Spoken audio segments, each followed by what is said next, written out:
Bonjour. Nous remercions toutes personnes qui ont répondu présentes à ce webinaire. Eh bien, tout d'abord, nous vivons dans un monde complexe, incertain, un monde où la seule constante est le changement. Nous faisons face, donc, indéniablement, en tant qu'individus, à ce changement de manière différente, selon nos perceptions et des outils dont nous disposons. En industrie, changer relève de la survie, et donc de nouvelles valeurs et de nouvelles compétences émergent à l'orée d'un monde qui est de plus en plus digitalisé. Le thème de ce webinaire d'aujourd'hui, les soft skills pour réussir un métier d'industriel, traitera de ceci et bien d'autres choses. Notre premier intervenant, M. Abdenour Jbili, General Manager d'OCP Maintenance Solutions, traitera des soft skills en industrie. On enchaînera avec Mme Leila Naïm, coach et experte en relations professionnelles, qui discutera des soft skills pour réussir son métier. Et enfin, nous conclurons avec un profil senior, le directeur du site de Safi, M. Ben Salem Maroufi, qui partagera avec nous son expérience professionnelle. Et donc, sans plus tarder, je remercie tout d'abord les intervenants qui nous ont honorés de leur présence et qui partageront avec nous leur expérience et leur perception. Et sans plus tarder, je cède la parole à M. Abdenour Jbili. Bonjour tout le monde, merci Nada pour cette présentation. Donc Anna, je passe directement à partager avec vous ce que je vous ai préparé.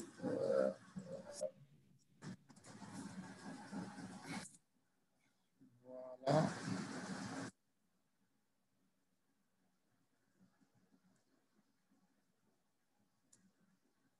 Je pense que vous arrivez à voir mon écran. Nada, tu me fais signe, c'est bon? C'est clair. Donc, je me présente, je m'appelle Jbili Abdenour, je suis responsable de la business unit de OCP Maintenance Solutions. Ça fait 13 ans que je suis à OCP, je suis un industriel, purement industriel. Et en fait, je suis aussi certifié en PNL pour tout ce qui est aspect soft skills, aux compétences en soft skills. Donc, je vous ai proposé, je vous propose comme agenda de parler des challenges d'un industriel, quel que soit son secteur d'activité. On a pratiquement les mêmes challenges. Après, on va voir quels sont les soft skills à adopter vis-à-vis d'un monde industriel, ce qu'on appelle les soft skills 4.0.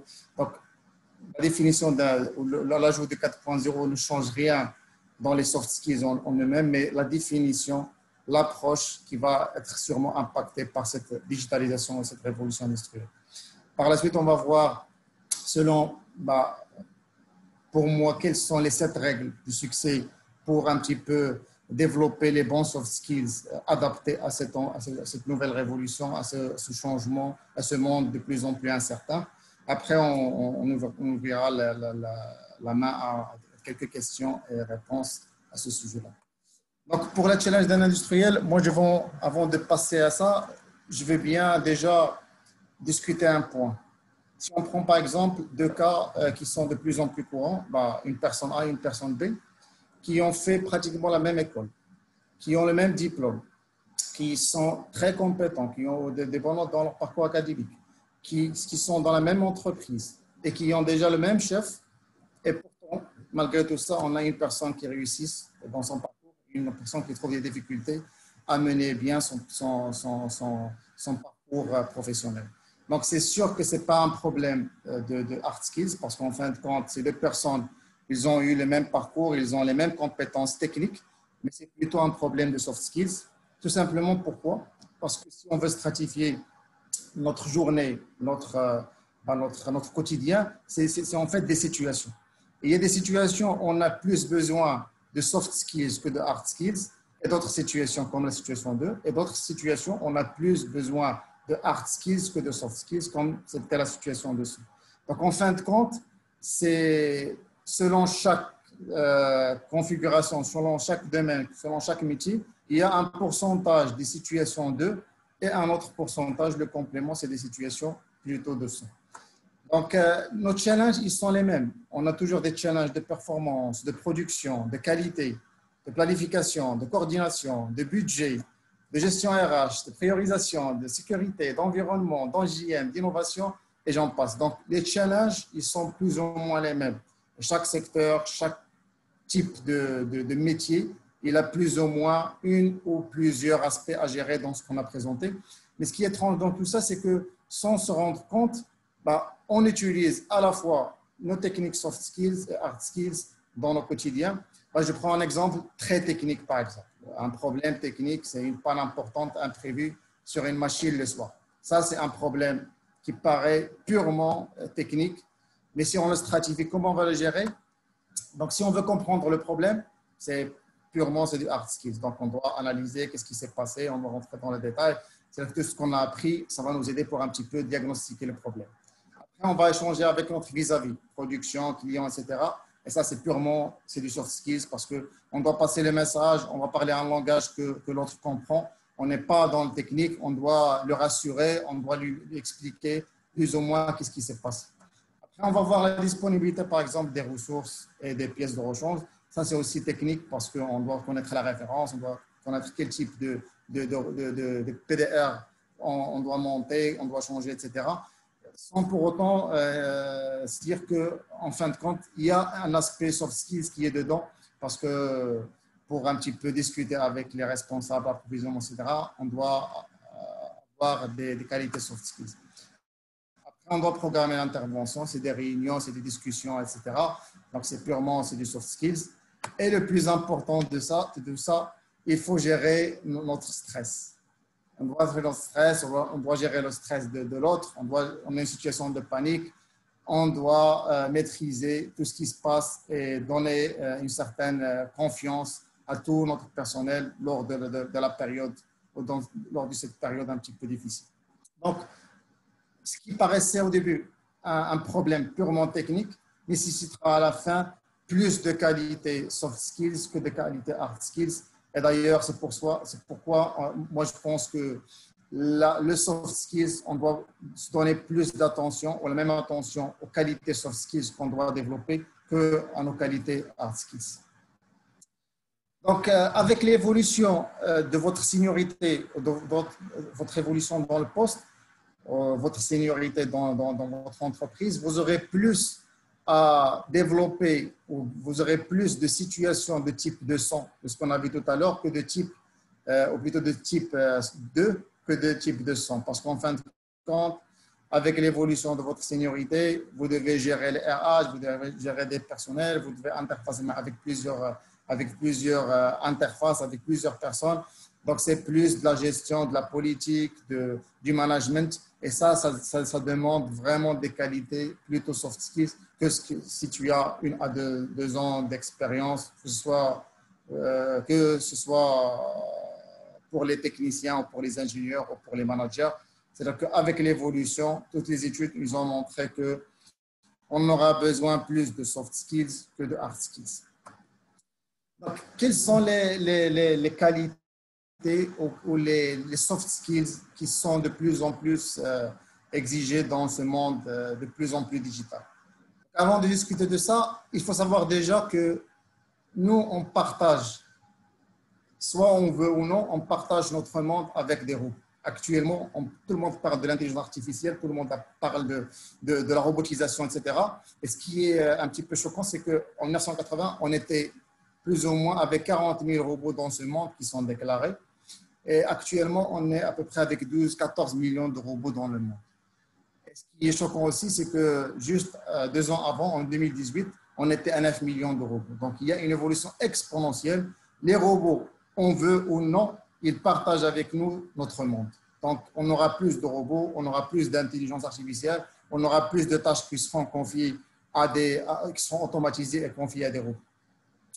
Donc, l'impact de cette révolution, il faut comprendre déjà ces robots. On doit les comprendre. Un robot intelligent, ils sont plus performants que nous dans les tâches systématiques. Ça, c'est un avantage et un inconvénient. Parce qu'un robot qui nous facilite la vie dans ce que j'appelle, moi, des tâches inhumaines, collecter, trier, packager, ce n'est pas vraiment une fonction humaine. parce que ça nécessite beaucoup de tâches systématiques qui sont parfois très difficiles à réaliser par des humains. Donc oui, c'est un avantage, ils nous rendent un service. Les robots, ils sont plus formants dans ces tâches-là. Les robots intelligents sont plus rapides et plus agiles dans la résolution de problèmes complexes. Nous, on se disait que les humains, ils sont forts dans tout ce qui est compliqué et les robots dans tout ce qui est complexe.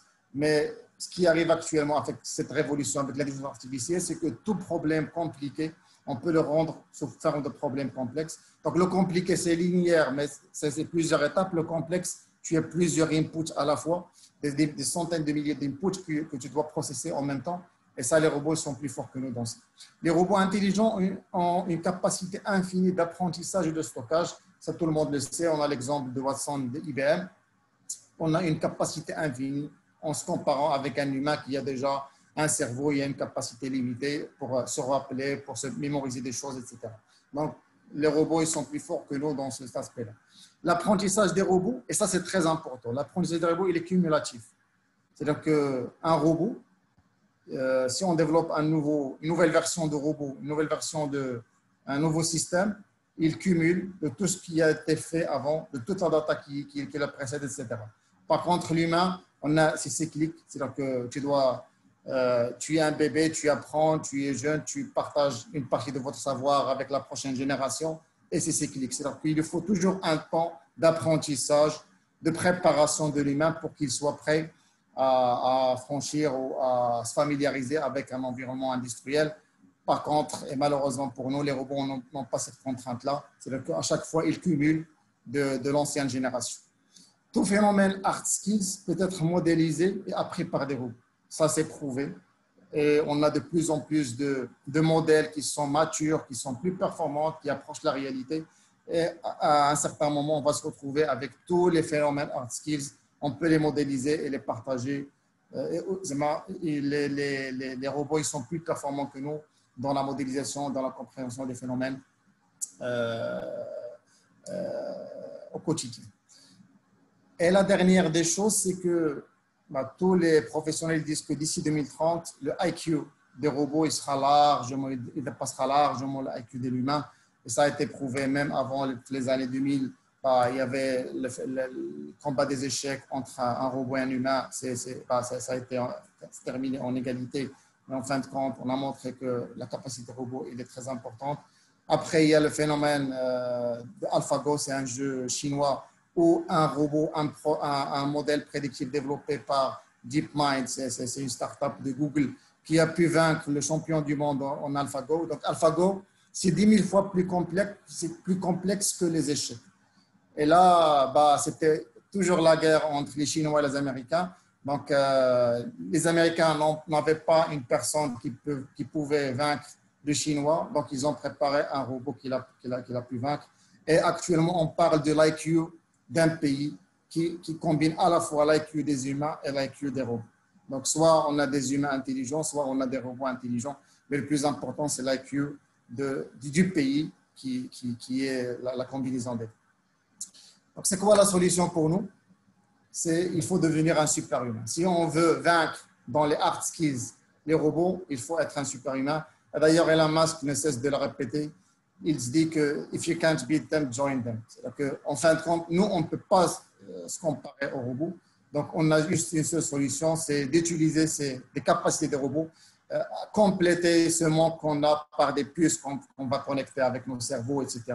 C'est tout ce qu'il est en train de faire dans ces entreprises, en l'occurrence avec les entreprises de Elon Musk. Par contre, ça, c'est ce qui concerne les hard skills. Mais qu'est-ce qu'on est des soft skills? Donc, les soft skills, pour moi, si on vient toujours à l'intelligence artificielle, au robot, moi, je trouve du mal de parler de l'éthique.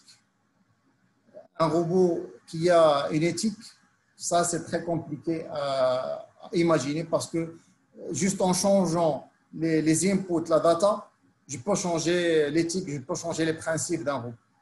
Il suffit de changer les inputs, la data du learning et tu peux facilement impacter l'apprentissage d'un robot. Et d'ailleurs, c'était parmi les grandes problématiques des driverless cars, etc., puisqu'il y a une intelligence quelles sont les règles éthiques qu'il faut mettre dans ces programmes-là pour qu'un robot soit éthiquement correct. Il y a la créativité aussi. On parle actuellement des robots créatifs, mais la créativité, ça reste très limité. Si on parle d'une créativité artistique, je vois mal comment un robot peut être créativement artistique. On parle du charisme. Un robot charismatique, ça, j'en doute fort. Oui, peut-être d'ici 100 ans en plus, on peut avoir des robots charismatiques, mais pas pour le moment. Un robot qui a des rêves, qui a une inconscience, ça aussi, ce n'est pas pour demain. Donc, juste pour dire que notre pouvoir dans le futur sera plus dans nos soft skills que dans les hard skills. C'est-à-dire que si le robot il est plus fort dans les hard skills, nous, peut-être, on serait plus fort dans les parties soft skills, comment on peut s'interfacer, comment on peut gérer cette nouvelle configuration, etc. Donc, après ça, moi, je pense qu'il y a, pour réussir, pour mener bien cette mission, il y a des règles qu'on doit respecter. Quelles sont ces règles-là? Donc, il y a cette règle, selon moi. La première règle, c'est il faut définir des objectifs à long terme. Ça, on ne peut pas se dire pour un robot où on a toujours des développements, on a toujours de la concurrence, on a énormément de paramètres. Mais pour nous, on peut définir des objectifs à long terme. Et moi, je ne parle pas des objectifs court à moyen terme. Il y a plusieurs approches, mais moi, vous ne pouvez pas, si vous voulez, ce n'est pas très important d'avoir des objectifs peut-être à court terme, mais les objectifs à long terme, c'est en fin de compte, c'est nos rêves. On ne peut pas vivre sans rêve. Et on ne peut pas se développer, on ne peut pas avoir un focus, on ne peut pas savoir où on veut y aller sans avoir des rêves, sans avoir des objectifs à long terme. D'ailleurs, on dit toujours, soit tu modifies tes rêves ou tu améliores tes compétences. Donc, tu ne peux pas te dire que moi, j'ai beaucoup de rêves, je vais faire ci et ça, et je n'ai pas les compétences qu'il faut. Donc, si tu veux réaliser tes rêves, tu dois aussi améliorer vos compétences. La deuxième règle pour moi, c'est être très agile. L'agilité, c'est un élément capital dans ce monde incertain, volatile, tout ce que vous voulez. Il faut être très agile. Et l'agilité, moi, je l'ai définie en deux termes. Il faut accepter à faire les choses autrement. Il ne faut pas être très rigide. Il faut être attentif et toujours à l'écoute du marché. Le marché, il change rapidement. Moi aussi, je dois être toujours sur mes gardes. Je dois analyser, voir comment ça se passe et pouvoir s'adapter rapidement à ce changement. La troisième des choses, il faut toujours choisir le bon moment. Et choisir le bon moment, on a toujours cette comparaison entre être opportuniste et saisir l'opportunité. C'est quoi la différence entre ces deux? Être opportuniste, c'est très négatif. Être opportuniste, c'est-à-dire que profiter de l'instant. Par exemple, si on prend le cas de Covid, être opportuniste, c'est de pouvoir vendre le maximum de masques, chercher comment avoir les respirateurs, avoir des choses pour profiter de l'occasion, pour vendre le maximum de choses et profiter de cet événement, sans prendre en considération ni l'éthique, ni les principes, ni l'impact sur les clients. Saisir l'opportunité, c'est ce que le Maroc essaie de faire, c'est-à-dire qu'on a une opportunité, on doit revoir toute notre stratégie, on doit s'inscrire dans le temps, comment on peut considérer cette opportunité pour aller de l'avant, pour construire une stratégie plus agile, plus ce qu'on appelle actuellement les Made in Morocco, etc. Ça, c'est une approche où on veut saisir cette opportunité pour un petit peu construire un Maroc de demain plus meilleur, un Maroc plus ouvert, qui croit à ses compétences internes. Donc, il faut toujours nuancer entre ces deux définitions. Il ne faut pas être opportuniste, mais toujours saisir l'opportunité et profiter de cette occasion. Il faut aussi savoir séparer entre ou bien choisir le bon moment où il faut pivoter. C'est-à-dire que nous, on fait des choses, on persévère dans ce qu'on fait, mais à un certain moment, il faut choisir, il faut se décider que je dois pivoter. C'est aussi de l'agilité qui est dedans. Et on se dit toujours qu'il faut apprendre à séparer entre les choses majeures et les choses mineures, parce que malheureusement, beaucoup de gens n'arrivent pas à s'en sortir parce qu'ils brillent dans des choses qui sont supposées ou qui sont mineures.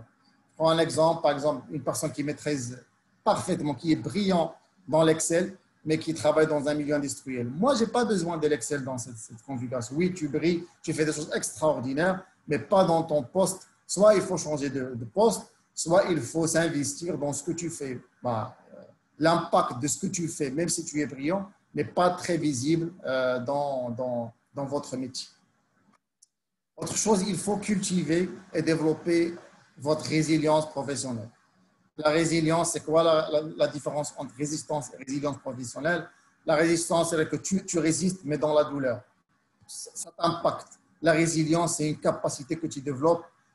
C'est comme une carapace que tu as développée, vu que tu as passé beaucoup d'expériences, tu as vécu beaucoup d'échecs, tu as développé une certaine rigidité, une certaine résilience face aux problèmes. Et d'ailleurs, on parle toujours de l'avantage retardé, c'est-à-dire que même les grands CEO des grandes boîtes, je prends le cas de Microsoft, Google, etc., c'est des gens qui étaient peut-être dans leur jeunesse, dans des situations très difficiles, etc., mais ça leur a permis de développer une certaine capacité, une certaine rigidité, une carapace vis-à-vis des problèmes.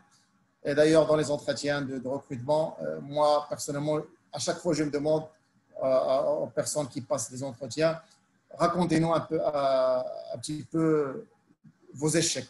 Si quelqu'un vient te dire que moi, j'ai jamais vu que d'échecs, moi, j'ai jamais eu de problème, soit il ment, soit c'est pas la bonne personne parce qu'en fin de compte, au premier problème, il sera submergé, il sera surpassé. La cinquième des choses, c'est il faut avoir une identité. Une identité, c'est un truc qui est propre à la personne. Oui, on peut imiter, on peut être une combinaison de plusieurs personnes, mais pas parce qu'une personne, il a une certaine principe et valeur, et moi j'essaie de l'imiter, ben, on imite juste la partie visible de l'iceberg. Les trois quarts, toute personne, elle a ses secrets. Et les secrets les plus importants, on ne les partage pas. Une entreprise, la même chose dans les entreprises. On ne peut pas, juste en imitant une entreprise, avoir les mêmes revenus, avoir la même réussite que cette entreprise, parce qu'à chaque fois, on montre que juste la partie visible de l'iceberg, toute la partie cachée, toute la stratégie, toute l'approche, tous les réglages qui amènent à cette réussite ne sont pas vraiment partagés avec tout le monde. Donc, il faut chercher à avoir cette identité, avoir des principes, avoir des valeurs qui sont claires et qui durent dans le temps. La sixième des choses, c'est avoir ce sens du détail. Moi, je le dis toujours, il faut être présent. C'est cette acuité sensorielle. Il faut repérer ces signaux faibles qui nous entourent. Il ne faut pas juste être superficiel dans la vie. Bah, si moi, je suis dans mon travail, je suis toujours présent. Tous mes sens sont présents. Je suis connecté au monde extérieur. Ça aussi, c'est très important parce que dans ce monde très rapide, on peut rapidement capter des choses, apprendre des choses. Il y a même des gens qui étaient juste en voyage et ils ont créé toute une start-up ou un business juste en remarquant des choses ou ces signaux qui ont un petit peu catalysé la créativité chez eux. Et la dernière des choses, bien sûr, il faut travailler dur. On ne peut pas réussir si on ne travaille pas dur. On ne peut pas tout déléguer. On ne peut pas faire semblant de travailler et vouloir réussir. On ne peut pas être allumé, mais malheureusement, on est en veille, comme le PC. À chaque fois, il faut bouger la souris pour qu'on bouge. Ça, ce n'est pas possible. Si on veut réussir, c'est le prix à payer. Il faut travailler dur. Donc, pour terminer, avec toutes ces situations, ce monde incertain, tout ce que vous voulez, alors c'est quoi la solution? Comment va être le futur? Moi, je pense que le futur, en fin de compte, sera comme le passé, sera comme le présent. C'est toujours des opportunités qui sont mêlées des difficultés. Parfois, on a beaucoup d'opportunités et moins de difficultés. L'autre fois, on a plus de difficultés et quelques opportunités. Mais ce qui est sûr, c'est que les gens qui ont ces qualités, qui ont une certaine résilience, qui arrivent à repérer cette opportunité, à surmonter les difficultés, ils auront toujours leur place. On aura toujours des opportunités qu'on va saisir et qu'en fin de compte, ces soft skills-là vont nous permettre de surmonter, de vivre ce monde de demain comme on a vécu toutes ces années-là auparavant. Et merci pour votre attention.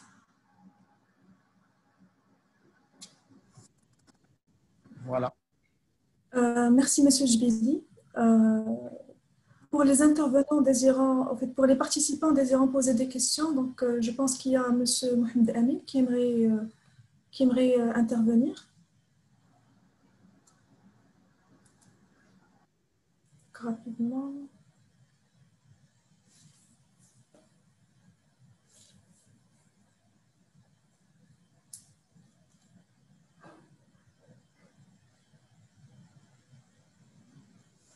Donc, Monsieur Mohamed Amin, vous nous entendez?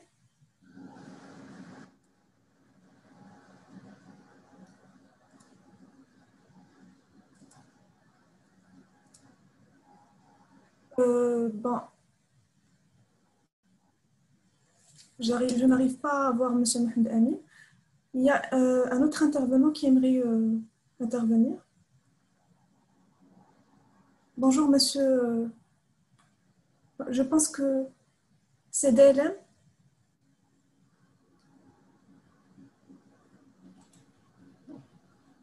Nada, ce que je te propose, s'ils peuvent envoyer un message, une question sous forme de message, comme ça va être un peu plus simple et c'est Abnor, il peut répondre. S'il y a un problème technique. Donc voilà, je pense pour gagner un peu de temps et pour être plus efficace, si vous avez des questions, vous n'avez qu'à utiliser la section questions-réponses et on essaiera de répondre tout au long du webinaire. Comme ça, on évitera les questions de technicité et accès à l'audio.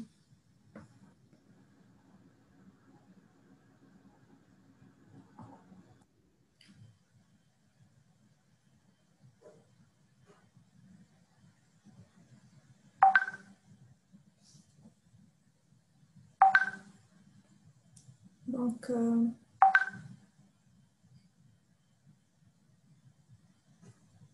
nous avons une question. S'il vous plaît, Monsieur Jbili, quelle est la place de la digitalisation en ce domaine de soft skills? C'est une question qui est adressée à Monsieur Jbili par Monsieur Ben Saïd Omar. D'accord. Merci Ben Saïd pour la question. Donc, en fait, comme j'ai précisé, le monde digital où nous vivons, c'est un monde, bien sûr, qui est submergé avec des technologies, avec ce que j'ai déjà expliqué, l'intelligence artificielle, qui va plus ou moins le surpasser. C'est-à-dire qu'en fin de compte, les soft skills, c'est des qualités qui vont permettre à l'humain de s'adapter avec ce nouveau monde qui est partagé avec soit des programmes, soit des algorithmes, soit avec des robots. Si on n'a pas ces qualités, si on n'a pas les soft skills adéquates pour pouvoir accepter ce partage, c'est sûr qu'on n'arrivera pas, bien sûr, à réussir à accepter, à intégrer cette entrée, cet input qui est ce nouveau monde digital dans nos futures stratégies, dans notre approche future de business ou dans l'entreprise. Et c'est pour ça que tout le monde dit actuellement que les entreprises qui vont réussir dans le futur, c'est les entreprises qui vont réussir leur transformation digitale. Tout le challenge, c'est de choisir le bon chemin, la bonne stratégie pour réussir votre transformation digitale. Si on réussit cette transformation, que ce soit une transformation technologique ou une transformation de votre capital humain ou de votre ressource. Voilà.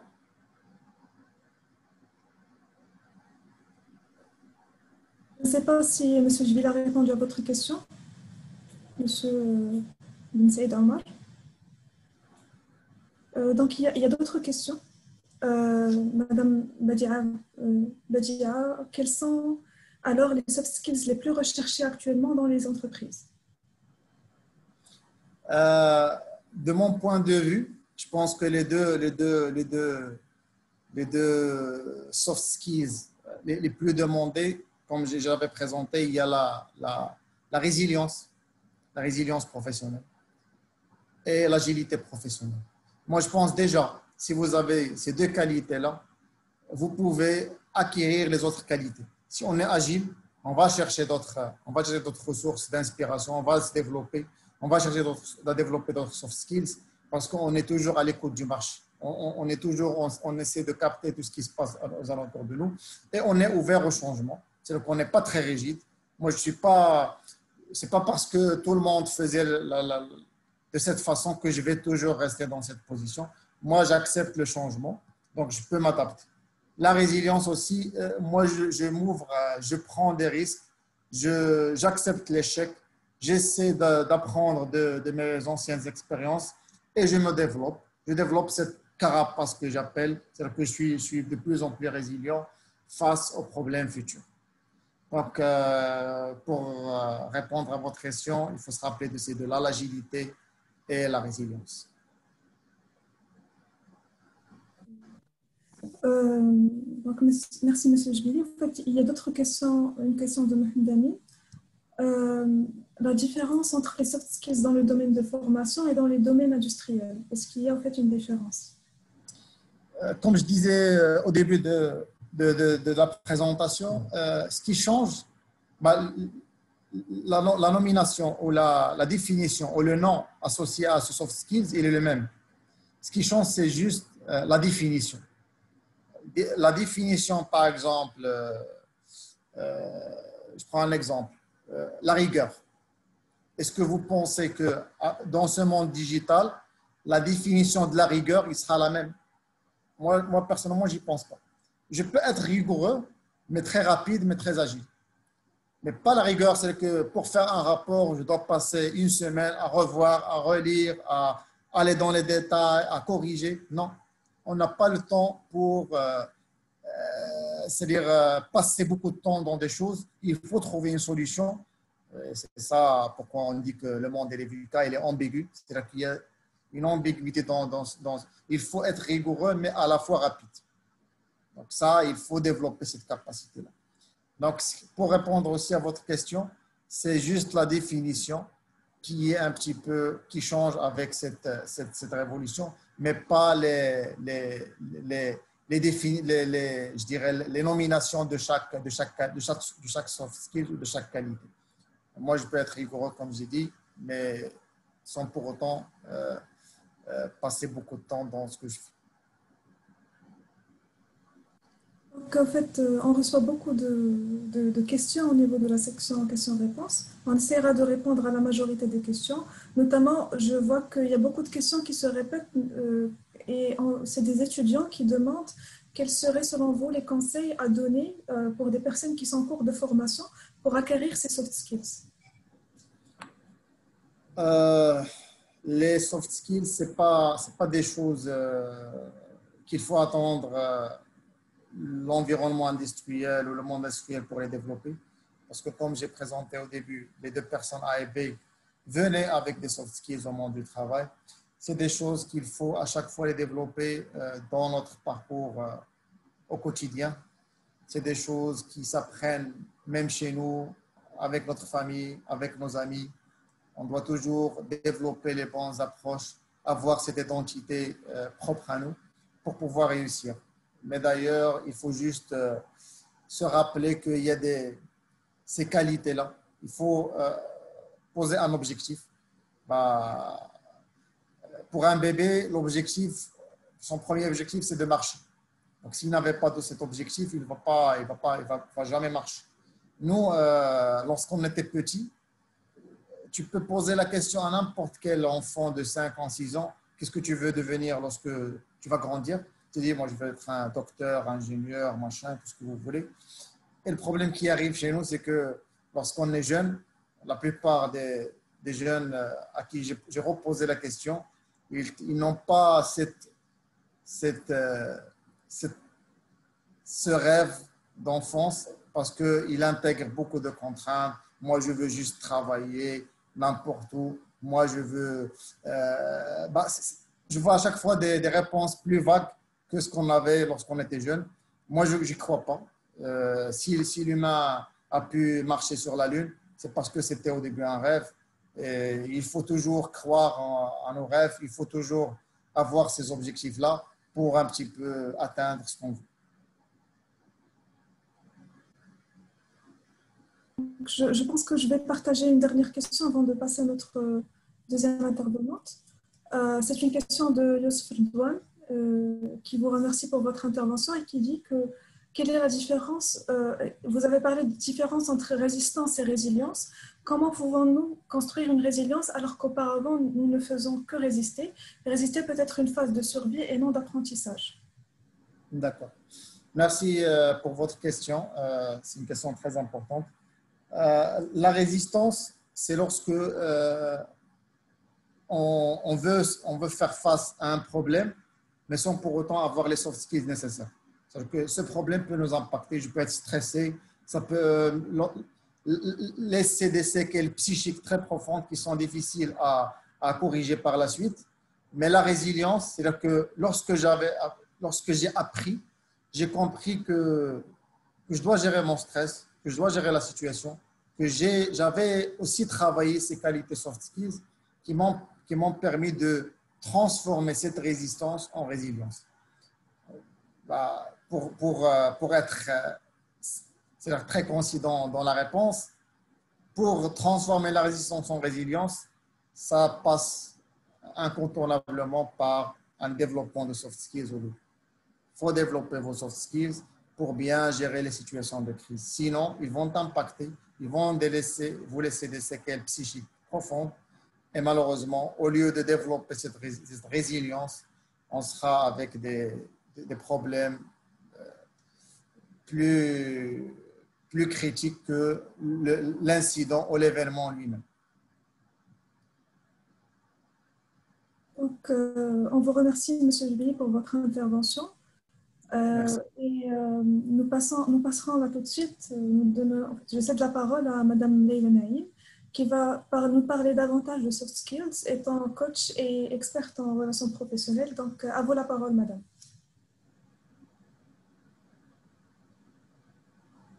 Alors, bonjour, merci Neda. J'ai assisté avec plaisir à l'intervention de mon collègue, voilà, Monsieur Jbili. Et du coup, au fait, je vais essayer un peu de rebondir sur les choses très intéressantes qu'il a partagées avec nous. Et voilà, c'est-à-dire qu'il cadre systématiquement aussi avec mon intervention aujourd'hui. Alors, donc, je vais parler soft skills, et de toute façon, des soft skills bien particuliers parce que ce sont ceux qui se font greffer sur le milieu industriel. Donc, voilà, j'ai bien compris. Alors, je ne sais pas, parce que j'ai aussi un petit PowerPoint à partager. Je peux y aller, là, pour partager mon écran, Neda? Oui. Je peux partager mon écran aussi ou c'est OK? Oui, c'est OK. Voilà, tu me donnes la main. Ça marche.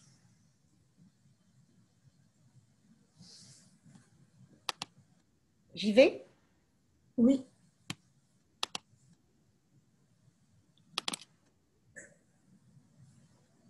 Ouais.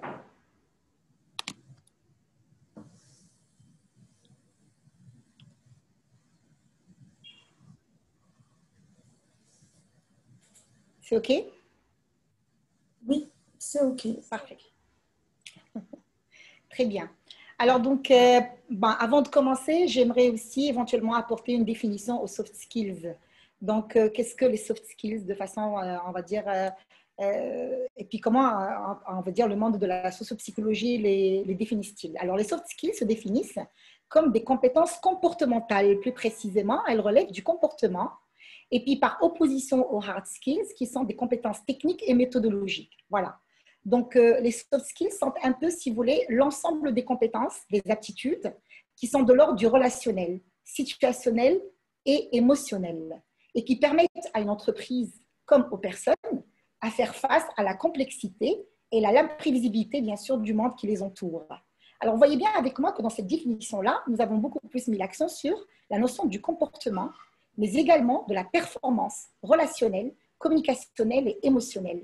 Voilà. Et donc, c'est un peu ce sens-là, les compétences ou les aptitudes qui vont permettre à quelqu'un, peut-être bien en fait, qui a les hard skills qu'il faut. C'est un peu ces compétences-là qui vont lui permettre de pouvoir partager ces hard skills, qui vont lui permettre de mieux les mettre au service de l'entreprise, mais également de ses équipes et de ses projets, et qui vont même lui permettre de pouvoir se projeter dans une carrière professionnelle. Et donc, vous voyez que finalement, leur importance, elle est vraiment de taille, franchement de taille.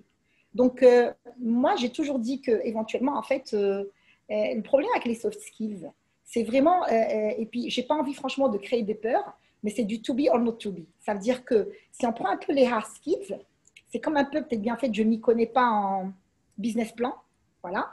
Et puis, alors je m'y connais en business plan, puis j'ai un ami qui ne s'y connaît pas en business plan. Après, bon, mon ami, je vais peut-être bien fait lui montrer comment on peut faire un business plan. Ben, systématiquement, je peux transférer ma compétence hard skills. Et du coup, dès que je lui montre comment je fais un business plan, bah, systématiquement, il va commencer à le faire.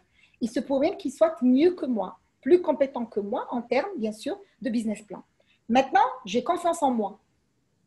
Après, je lui dis, bah, écoute, moi, j'ai confiance en moi. Après, il me dit, bah, dis-moi, Leïla, comment tu fais pour avoir confiance en toi? Après, je vais peut-être bien fait lui expliquer, peut-être bien fait mon histoire de vie, ou alors des choses que j'ai faites. Alors, ce n'est pas en lui racontant ça qu'il va peut-être bien l'appliquer et qu'il va avoir confiance en lui. Et c'est ça ce qui rend les soft skills très importants, mais également très difficiles à acquérir. Parce qu'ils ne sont pas de l'ordre du transversal, c'est franchement des aptitudes personnelles, individuelles, que l'on prend le temps de construire et de structurer en nous. Voilà. Et donc, c'est ce qui les rend aussi, on va dire, très sollicités par l'entreprise aujourd'hui. Pourquoi? Parce que pour les hard skills, on peut systématiquement les contourner via des formations techniques qui sont ponctuelles dans le temps et dans l'espace. Et du coup, on peut former techniquement nos cadres ou alors nos salariés. Par contre, pour les soft skills, une formation pour la confiance en soi ou pour la gestion de stress, je ne sais pas si elle aura l'impact qu'il faut de façon instantanée. Ça peut marcher, comme ça ne pourrait pas marcher. La personne aurait besoin d'une formation d'une journée ou deux, comme elle aurait besoin d'un accompagnement de 3 mois, ou peut-être bien un accompagnement de 3 ans, ou peut-être bien, même avec l'accompagnement de 3 ans, ça risquerait de ne pas arriver.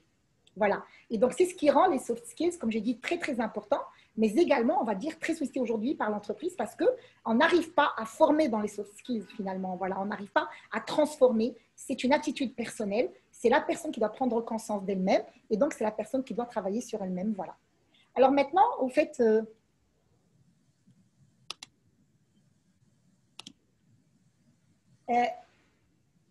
pourquoi tout cet acharnement sur les soft skills aujourd'hui? Pourquoi est-ce qu'on a même l'impression que le mot il devient à la mode et donc après tout le monde en parle d'un coup, tout le monde en parle et tout le monde en fait bien sûr, on va dire aujourd'hui sans levier. Alors donc, premièrement, parce qu'on le sait, l'intelligence artificielle la plus développée ne le sera jamais autant que le cerveau humain. Et son fonctionnement, il est vraiment très complexe. Alors donc, et on sait très bien, même pas dans les années à venir. Ce qui fait, quel que soit ce développement de l'intelligence artificielle, et je parle sous la direction des ingénieurs que je sais très bien qu'ils doivent être nombreux à nous suivre aujourd'hui, voilà, le cerveau humain demeure plus performant et plus complexe. Et du coup, on ne veut pas nier cette performance personnelle et individuelle. Deuxièmement, le capital humain, il est le meilleur atout d'une entreprise quant à sa compétitivité, son innovation et sa pérennité. Et donc, sans homme, il n'y a pas de business. L'humain, il est au cœur de la transformation, il est au cœur de l'évolution. D'où l'importance accordée aujourd'hui à des concepts tels que la gestion des talents ou alors l'évaluation des compétences ou alors la montée en compétences. Voilà.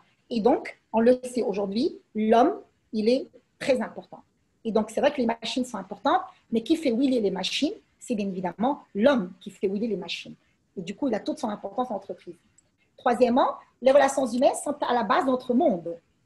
Il en va de même en entreprise, bien évidemment, puis notamment dans les postes où l'on est en lien avec l'humain. Il y a quand même des postes où on est vraiment obligé d'avoir un lien avec les humains. Et donc, où ce lien-là, c'est ce lien-là qui pourrait être porté ou alors qui pourrait être garant de la performance individuelle et collective. Et je pense à des postes de management, je pense aux postes de vente, je pense aux postes de RH, voilà, où franchement, en fait, voilà, on a besoin pour créer, bien sûr, cette performance collective. Et puis, enfin, c'est outre les compétences techniques, c'est les compétences comportementales, voilà, qui en disent long sur une personnalité, qui va matcher ou non avec les valeurs de l'entreprise et avec le monde de l'entreprise. Donc, on peut avoir des gens qui ont les hard skills qu'il faut, les formations techniques qu'il faut, les compétences techniques qu'il faut, mais une fois qu'on l'a intégré en entreprise, qu'on l'a recruté, ben, il ne matche pas avec l'entreprise. Il ne matche pas avec la culture d'entreprise. Et du coup, ben, qu'est-ce qu'on fait avec ces hard skills? Qu'est-ce qu'on fait avec ces compétences techniques? Il n'y a aucun moyen. Il n'y a pas moyen. On a besoin de ces soft skills parce que c'est les soft skills de cette personne-là qui vont lui permettre de matcher avec les valeurs de l'entreprise, qui vont lui permettre de matcher avec la culture d'entreprise, qui vont lui permettre de pouvoir être efficace, fonctionnel dans le tissu organisationnel et social qui est celui de l'entreprise.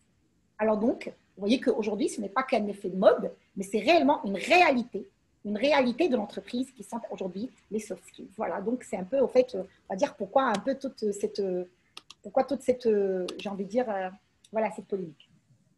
Maintenant, j'ai envie de parler du secteur industriel. Donc, pourquoi le secteur industriel plus particulièrement? Et puis, pourquoi le secteur industriel aurait besoin aussi du soft skills?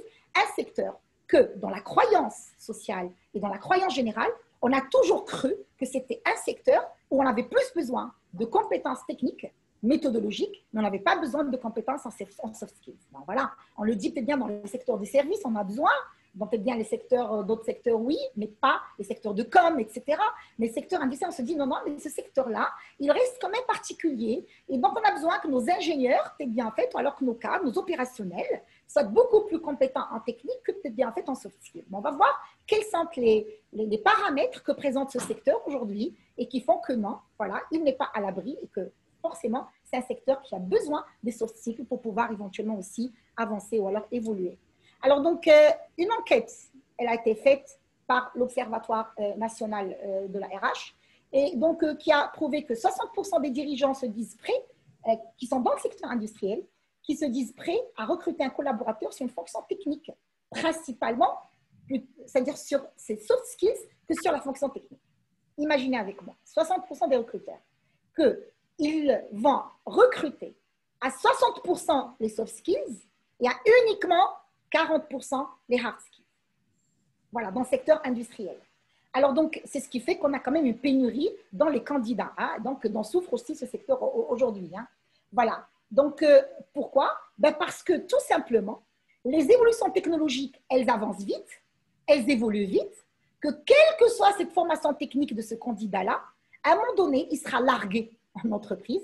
Pourquoi? Parce que la technologie va vite. Et du coup, l'entreprise va opter pour les soft skills qui vont être là, tels que l'adaptation, tels que apprendre à apprendre, et qui vont lui permettre d'être efficace et d'être pérenne dans une organisation, même si la technologie, elle évolue. Voilà. Et donc, ça, on va dire la première cause. Les entreprises aujourd'hui préfèrent miser de plus en plus sur le potentiel évolutif d'un candidat, mais pas pour ce qu'il est capable de faire tout de suite. Voilà. Est-ce qu'il est capable d'évoluer? Est-ce qu'il est capable de faire évoluer son environnement avec lui? En combinant, bien évidemment, ses soft skills avec ses hard skills. Voilà. Et donc, l'entreprise, aujourd'hui, elle est sur ça, quoi. Elle recrute un potentiel. Elle ne recrute pas un cadre pour aujourd'hui, mais elle recrute un potentiel. Voilà, c'est surtout ça. Ainsi, parmi les principales qualités recherchées aujourd'hui par le secteur industriel dans le monde du recrutement, on a à 48%, c'est le travail en équipe. Est-ce qu'ils sont capables de travailler en équipe? Et puis à 47%, est-ce qu'ils sont capables d'être autonomes? L'autonomie et la fiabilité dans l'autonomie. Voilà. Donc, c'est parmi, bien évidemment, en fait, les critères qui sont aujourd'hui très sollicités par l'industrie. Alors, donc, cette tendance aujourd'hui, elle est à la hausse, même bien sûr au Maroc. Et puis, elle est éventuellement pas toujours, malheureusement, naturelle chez les managers, certainement. Mais on va dire que la prise de conscience, elle se fait de plus en plus, certainement. Bon, c'est vrai qu'aujourd'hui, les recruteurs davantage dans ce secteur vont beaucoup plus voir est-ce qu'il y a une réponse aux exigences techniques parce qu'ils sont plus à l'aise avec les exigences techniques, parce qu'on peut les évaluer, les exigences techniques. Par contre, les soft skills, tu sais, ça, c'est des choses que tu peux évaluer sur le long terme, bien sûr, en entreprise, ou alors peut-être bien fait à partir de la période d'essai, etc. Alors, donc, encore est-il, autre chose, dans ce secteur-là, il a été prouvé que les ingénieurs éventuellement, ou alors toutes les personnes qui ont été recrutées dans les secteurs du Ingtech, alors, dans le secteur Ingtech, ben, les gens réussissent par rapport à leur capacité à manager des projets ou des équipes de production, mais aussi leur capacité de leadership, comment leader des actions, comment leader des initiatives, beaucoup plus que sur leurs compétences techniques. Et du coup, c'est un peu ça qui les fait réussir finalement. C'est des projets de production à mener, etc. Donc, c'est ce qui fait que les compétences comportementales dans ce secteur aujourd'hui, elles sont très sollicitées. Et puis, voilà, c'est-à-dire, elles sont systématiquement collées à ce qu'on appelle un peu les compétences managériales. Et donc, c'est une exigence dans le secteur industriel. Alors, donc, les écoles aujourd'hui de formation, ils l'ont compris. Et on va dans les programmes davantage, bien sûr, de modules qui un peu se rattachent à ce domaine, bien sûr, de développement personnel, soft skills, management, etc. Et aussi, je pense aussi, même les jeunes aujourd'hui qui se présentent pour le recrutement, ils l'ont compris. Donc, on les voit beaucoup s'impliquer dans la vie associative ou alors dans des projets, bien sûr, d'équipe et de groupe qui leur permettent, bien évidemment, de pouvoir développer, on va dire, ce volet comportemental et ils ont compris qu'il était tout à fait important. Voilà. Alors, c'est vrai que M. Jbeli, il a parlé un peu de certaines compétences éventuellement, en fait, qui sont de l'ordre du hard skills. Alors donc, maintenant, on a compris que ce n'est pas un effet de mode et qu'aujourd'hui, c'est exigible. Pourquoi? Parce qu'il s'agit de bâtir un avenir dans une entreprise et de s'auto-potentialiser dans l'entreprise. On a compris que le secteur industriel, c'est un secteur qui est aujourd'hui beaucoup plus basé sur, on va dire, une technologie évolutive. Et du coup, les soft skills sont intéressants dans la mesure où ça permettrait quand même un cadre de pouvoir aussi garder son évolution, sa pérennité en entreprise. Maintenant, quels sont finalement les soft skills qui sont aujourd'hui, on va dire, très, on va dire, prisés ou alors très sollicités par le secteur industriel? Alors donc, premier soft skill éventuellement, d'après toujours les enquêtes, les études, mes accompagnements dans ce domaine éventuellement avec beaucoup de top management, middle management, mais également en fait certains futurs ingénieurs, etc. Et aussi tout le travail que je fais dans le cadre bien sûr de ma recherche scientifique dans l'Observatoire national de la RH, ou alors les articles éventuellement que je fais, etc. Donc, il y a un peu, on va dire, un bon nombre de soft skills qui ont été énumérés et qui pourraient coller systématiquement à ce secteur, le secteur industriel. La première compétence, c'est bien sûr la résolution du problème, ce qu'on appelle problem solving. Voilà, donc première compétence. Dans un contexte de changement, nous sommes dans le contexte de changement, c'est le Covid-19 aujourd'hui, donc tous les collaborateurs doivent être orientés solutions. Parce que éventuellement, au fait, aujourd'hui, c'est le premier soft skill, c'est comment être orienté solution et comment améliorer une situation et comment est-ce que je peux apporter une valeur ajoutée à mon environnement et donc à mon activité en essayant d'apporter des solutions clés en main à certaines problématiques. Voilà. Donc, c'est comment je pourrais prendre des décisions et puis est-ce que j'assume ma décision? Est-ce que j'ai éventuellement beaucoup plus de facilité à mener peut-être bien fait une décision? Est-ce que j'arrive éventuellement à trouver une solution au problème ou alors je reste figé dans le problème? Ou alors j'arrive éventuellement à aller vers une perception, solution ou alors vers, je veux dire, une intervention, solution. Voilà. Donc ça, c'est le premier soft skill. Le deuxième, c'est la confiance. Alors, la confiance, c'est un peu les mêmes dont a parlé mon collègue M. Jibili tout à l'heure. C'est franchement les mêmes. J'ai suivi avec beaucoup d'intérêt. Mais bon, en fait, moi, je vais un peu les rendre plus académiques, mais c'est la même chose. Franchement, en fait, on est très alignés. Ça m'a même fait sourire tout à l'heure parce que je me sentais à l'aise. Alors, donc, la confiance, bon, c'est à la fois la confiance en soi pour faire face à une situation en entreprise, mais aussi la confiance aux autres et la confiance en l'avenir. C'est franchement très général dans ce sens. Voilà. Donc, il est indispensable qu'un manager fasse confiance aujourd'hui en impliquant ses équipes. Les gens auront plus le sentiment d'être reconnus, d'avoir leur valeur en entreprise quand ils sont avec une personne qui se fait confiance et qui arrive à leur faire confiance et qui a confiance en l'avenir. C'est un peu dans ce sens. C'est un peu, ça rejoint le soft skill optimisme, donc être quelqu'un d'optimiste, c'est-à-dire qui a confiance en lui, confiance en ses camarades, en ses collègues et confiance en l'avenir. Troisième soft skills aujourd'hui, c'est l'intelligence émotionnelle. Le terme est très à la mode dernièrement, en fait, tout le monde en parle. Voilà. Mais au fait, c'est la gestion des émotions. Comment être capable de gérer ses émotions? C'est le fait de partir du postulat qu'il est possible de prendre du recul et identifier ses émotions et celles des autres afin de ne pas les subir. Parce qu'on le sait aujourd'hui, ce sont les émotions. Une fois qu'on les subit, elles vont brouiller la perception et du coup, on perd en efficacité professionnelle et en performance individuelle. Et ce qui est mieux, celle-ci, elle rejoint l'intelligence émotionnelle, elle est très liée à la compétence précédente, bien évidemment. L'empathie, c'est le fait de comprendre la réalité de l'autre, être capable de parrainer la carte du monde de l'autre, être capable de se mettre de la carte du monde de l'autre, de comprendre tes bienfaits et de voir, de faire des lectures à partir du monde de l'autre et d'apporter des solutions dans la carte de l'autre. Voilà. C'est un peu dans ce sens. Et donc, ça fait qu'on aura des managers ou alors des gens avec des hard skills, mais qui sont vraiment très efficaces, bien sûr, en termes de management d'équipe et même au travail collaboratif. Cinquième compétence aujourd'hui, c'est la communication, la fameuse communication. Alors, pour faire passer les messages tout court que l'on souhaite faire passer, hein, tout simplement, quoi. Voilà. Donc, il faut être précis, concis et clair. C'est dur, ça. Hein, il faut les trois. Et donc, quand on parle, il faut d'abord donner envie à ce qu'on nous écoute, donner envie à ce qu'on puisse un peu nous suivre. C'est important. Mais en même temps, quand on parle, il faudrait qu'on soit éventuellement clair et que peut-être bien fait ceux qui nous entendent arrivent à le voir. Donc moi, voilà, étant moi-même enseignante dans une école d'ingénieurs, voilà, donc voilà, je vois un peu les ingénieurs qui font beaucoup plus, comme ils ont beaucoup de schémas, hein, c'est-à-dire les X, Y, bon, c'est des trucs dans lesquels je suis complètement nulle, voilà. Et après, ils ont tendance à être très elliptiques quand ils parlent. C'est à la limite, ils sont en train de schématiser. Et du coup, moi, je leur dis tout le temps, écoutez, soyez généreux dans la parole, soyez expressifs, mettez-vous à notre place, essayez de nous expliquer un peu ce que vous voyez de façon simple et simpliste. Voilà, en mettant un peu à la place voilà, des personnes normaux qui nous sommes devant vous. Voilà, tout simplement. Et ça, franchement, croyez-moi, c'est toute une compétence. C'est toute une compétence, c'est tout un travail. Alors, cinquième compétence soft skills, c'est la gestion du temps. Vous allez être étonné, mais pourquoi elle parle du temps? Ben, écoutez, le problème de notre époque aujourd'hui, c'est un problème de temps. Je pense que vous êtes d'accord avec moi. Alors, on court beaucoup, dans tous les sens. On a du mal à nous organiser.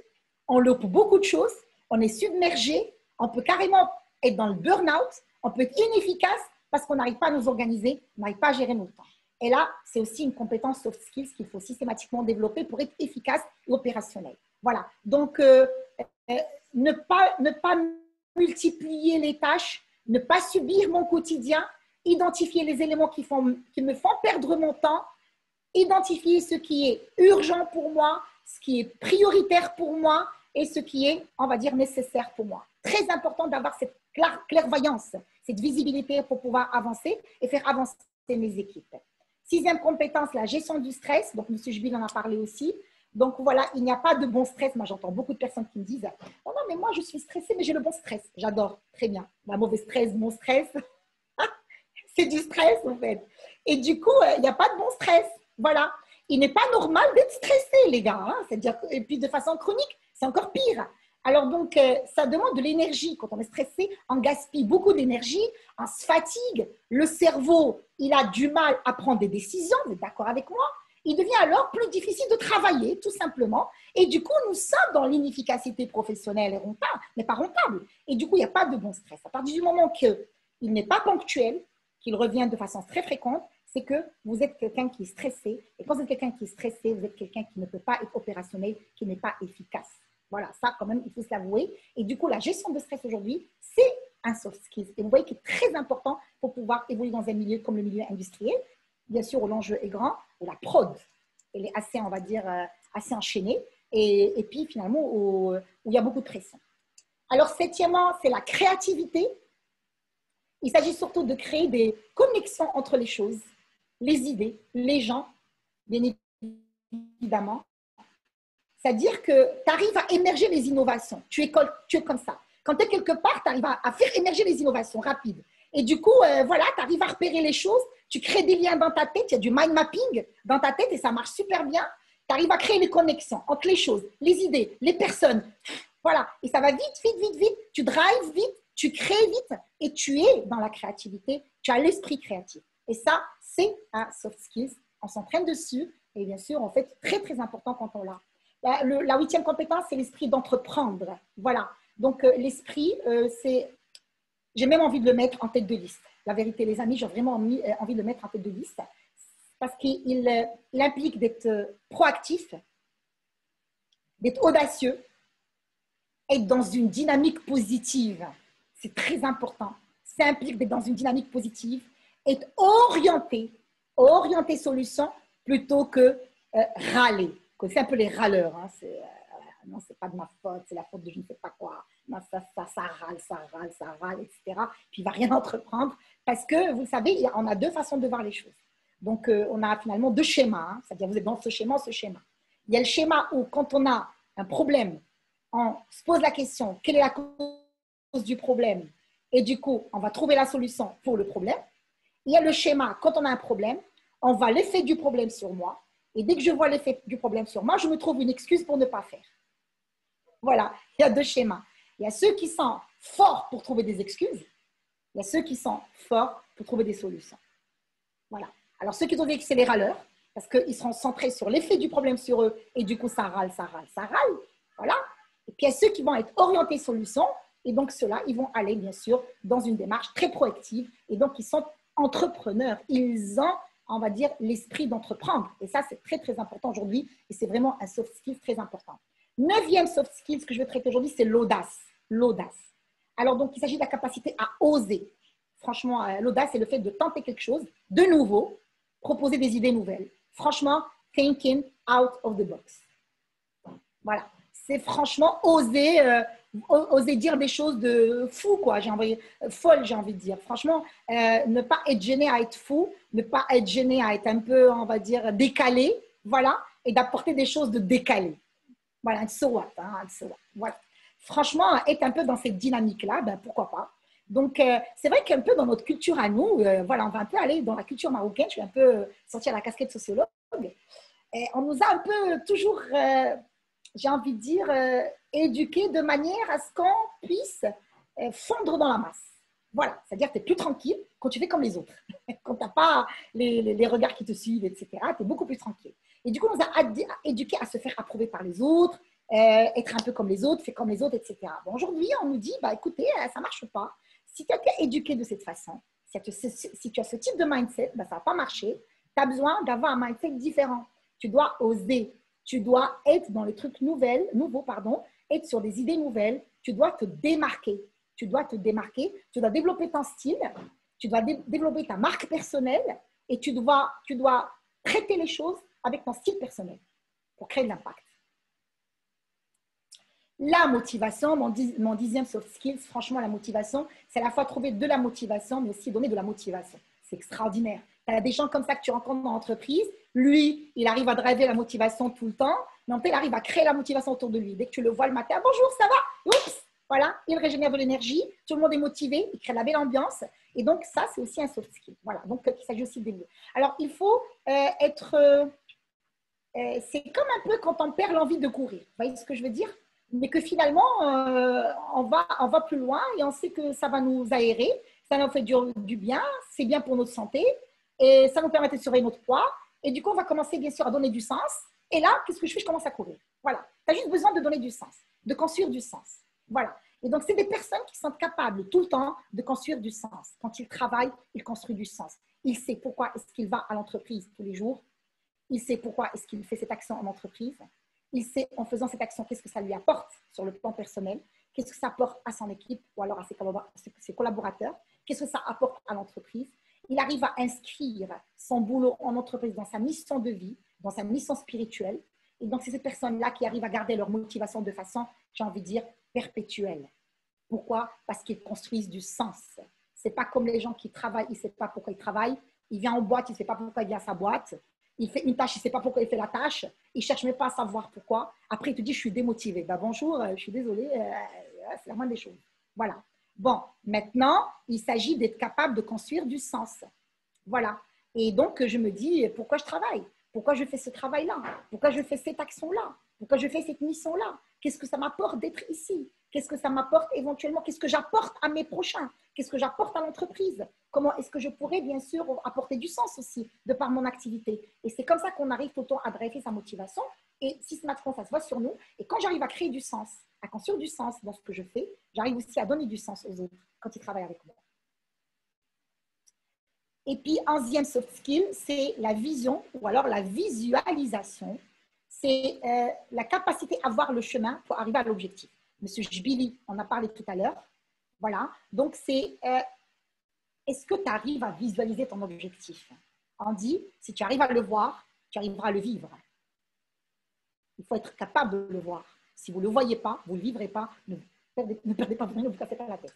Donc, il faut être capable de le voir d'abord. Voilà, la visualisation. Si ton cerveau arrive à le voir, c'est que tu as toutes les ressources, c'est que tu vas driver toutes les ressources pour pouvoir éventuellement le vivre. Voilà, c'est un peu le but.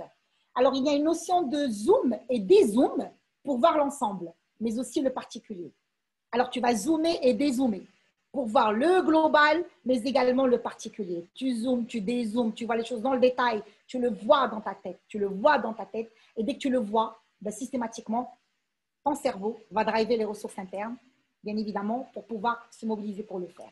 Alors donc, c'est visualiser les réunions, les personnes présentes, par exemple, la prise de parole, les doutes, les craintes, ça fait que tu as bien passé. Aujourd'hui, le webinaire, j'ai visualisé le webinaire. Je visualise tout, voilà, donc ça c'est devenu un peu mon habitude. Mais éventuellement, en fait, ça fait que tu prends l'habitude un peu de tout visualiser. Et puis, du coup, les choses se passent comme tu les as vues. C'est extraordinaire. Ça, c'est le pouvoir du cerveau humain que l'intelligence artificielle ne pourrait pas reprendre, je dis bien. C'est qu'on arrive franchement j'arrive à créer mon destin. J'arrive à créer ma réalité. Ma réalité, c'est ma propre création, quoi. J'ai la main sur ça. Et je devrais être au courant que j'ai la main sur ça par le biais de la visualisation, le pouvoir de la visualisation. Donc, ça aussi, c'est franchement un soft skill. Hein. Alors, 12e soft skill, c'est la présence. La présence. On passe un temps fou, perdu dans nos pensées, ce qui est parfois important, mais il faut savoir être présent physiquement et mentalement. Voilà, moi j'ai connu des gens qui étaient au bureau, mais qui étaient absent-minded. Après, il fait quelque chose, il ne sait pas ce qu'il fait. Alors, il veut faire un truc, il fait un autre truc. Il perd beaucoup d'énergie. Il est tout le temps out, quoi. Hein. Voilà. C'est bien d'être perdu dans ses pensées. D'accord, ça nous arrive tous. Mais n'oubliez pas qu'il faut garder la présence physique et la présence mentale. Voilà. Ça me rappelle un coach sportif de mon fils, voilà, pour ses matchs de basket. Et le coach sportif, j'avais beaucoup aimé. Voilà, donc mon fils, il avait un peu des problèmes de stress dans le match. Et du coup, il était un bon joueur, mais il ratait ses 3 points. Et donc, le coach l'avait pris, lui a dit « Be where your feet are ». Soyez là où vos pieds sont. C'est extraordinaire. C'est la présence physique et la présence mentale. C'est très important. Quand j'ai les pieds quelque part, j'ai l'esprit qui est là, j'ai le physique qui est là. J'ai le mental qui est là et j'ai le physique qui est là. C'est cette présence-là. C'est un soft skill. Parce qu'il y en a qu'avec un petit problème, rien que le matin, éventuellement, il a été emmerdé par un feu rouge, ça y est. Ben, toute la journée, il va penser au feu rouge au moment, et puis ça y est, la journée est partie. Et du coup, en fait, voilà, c'est pas bon, hein, c'est pas bon. Le 13e et l'avant-dernier soft skill, enfin, vous inquiétez pas, j'espère que je n'ai pas piétiné sur le temps de mes camarades, le sens du collectif. Alors, c'est seul, on va plus vite, mais ensemble, on va plus loin. Le sens du collectif, très important. Voilà, à développer. C'est-à-dire que j'ai l'esprit d'équipe. J'arrive à partager avec les autres, j'arrive à vivre en communauté, j'arrive à faire avec les autres, j'arrive à faire auprès des autres. J'ai le sens du collectif. Je suis facile à vivre, j'arrive à communiquer, j'arrive à driver des relations positives, à créer les bonnes ambiances et bien évidemment à faire partager aussi les bonnes ambiances. Voilà, c'est ça. L'esprit du collectif, c'est un vrai soft skill aujourd'hui, réellement soft skill. On a compris que beaucoup de personnes, éventuellement, quand on fait recruter dans certains postes, on les recrute parce que les gars, ils sortent de grandes écoles d'ingénieurs. Mais bon, maintenant, dans une grande école d'ingénieurs, il se trouve que le gars, il a été très brillant. Mais en étant brillant, ben, il a toujours travaillé tout seul. Et donc, il ne sait pas travailler en équipe. Tout seul, il est juste extraordinaire. Tu le mets dans l'équipe et ça va très, très mal. Ben, n'oubliez pas que l'entreprise, c'est le groupe entreprise. Et dans le groupe entreprise, on travaille dans le collectif. Et du coup, tout seul, on va être bien, certainement. Mais ensemble, on va faire des choses juste extraordinaires et beaucoup plus grandioses. Et puis enfin, le dernier, c'est la curiosité. Je veux bien dire la curiosité scientifique, s'il vous plaît. Ce n'est pas la curiosité en fait, voilà, un peu désagréable. Elle permet à la fois d'apprendre de nouvelles choses, mais aussi d'apprendre des autres et de soi. C'est extraordinaire. Voilà, donc c'est un peu la compétence apprendre à apprendre. C'est ça. C'est vraiment apprendre à apprendre. C'est que j'ai un peu cette curiosité qui me permet tout le temps de vouloir apprendre de nouvelles choses, de faire des mises à jour, d'aller bien fait vers l'avant, d'aller un peu voir un peu qu'est-ce que je pourrais, voilà, comment je pourrais me mettre à jour, comment je pourrais mettre mes compétences à jour, mes habitudes à jour. C'est un peu être dans un processus management de qualité, quoi. C'est un peu la roue de Deming, hein, c'est-à-dire qu'on va un peu mettre en place sur soi-même le plan do act check, voilà, tout le temps. Et on est tout le temps dans cette dynamique-là. Ça fait qu'on est tout le temps, on va dire, des profils qui sont efficaces, des profils qui sont à jour, des profils qui sont toujours intéressants, à forte valeur ajoutée. Et puis, voilà, c'est-à-dire qu'ils gardent toujours leur place en entreprise, mais qui pourraient même piloter le changement dans l'entreprise. C'est très important. Donc, c'était là un peu, toutes un peu les compétences leaders hein, qui ont été aujourd'hui, on va dire, par les spécialistes, voilà, dans une nomenclature de soft skills dont a besoin, bien sûr, le secteur. Maintenant, en fait, j'arrive à comment développer les soft skills. C'est un peu toute la question. Quand on a un coach qui intervient, donc les gens ils disent « Ouais, c'est bon, c'est extraordinaire. Bon, maintenant, comment on fait pour développer tout ça ?» Oui, alors écoutez, donc, pour développer les soft skills, on l'a bien compris, ça sont des compétences individuelles, ça se développe dans la vie de tous les jours, ça se développe dans le quotidien. D'accord. C'est-à-dire, ce n'est pas forcément dans les livres, je suis désolée de vous le dire, ce n'est pas forcément bien fait, voilà, ça pourrait être dans les films par contre, pas dans les livres, c'est bien dans les films. Voilà, c'est-à-dire ça se développe dans la vie de tous les jours. J'ai besoin d'avoir une histoire de vie qui soit intéressante, une histoire de vie qui est pleine de prise de conscience. Et du coup, je vous invite toutes et tous à éventuellement sortir de vos zones de confort et aller vers les zones d'effort, aller vers les challenges, aller vers les expériences inédites, j'ai envie de dire. Aller parler à des gens qui ne vous ressemblent pas parce qu'ils vont vous permettre de vous connaître. Aller dans des expériences finalement pour lesquels vous n'avez pas forcément d'expérience. Ça vous permettrait de vous challenger et bien sûr de vous autodévelopper. Allez vers des rencontres inédites. Ils vous permettront de pouvoir driver une nouvelle version de vous-même, éventuellement. Allez vers l'inconnu.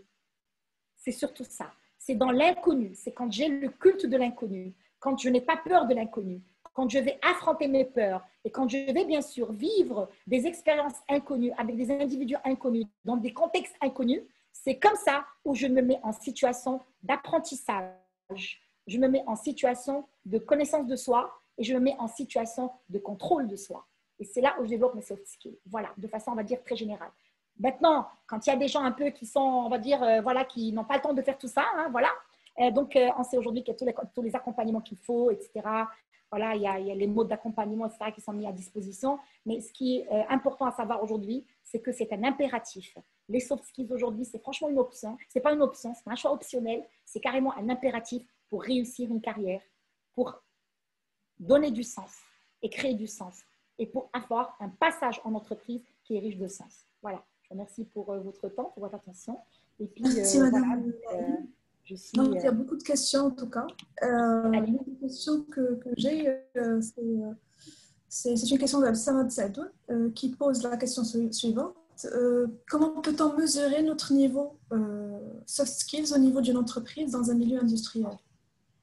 Très bien, ben, merci pour la question, très pertinent. Alors, mesurer mon niveau de soft skills, bon, en fait, il y a un seul moyen de le mesurer, c'est les feedbacks, la culture du feedback. Voilà.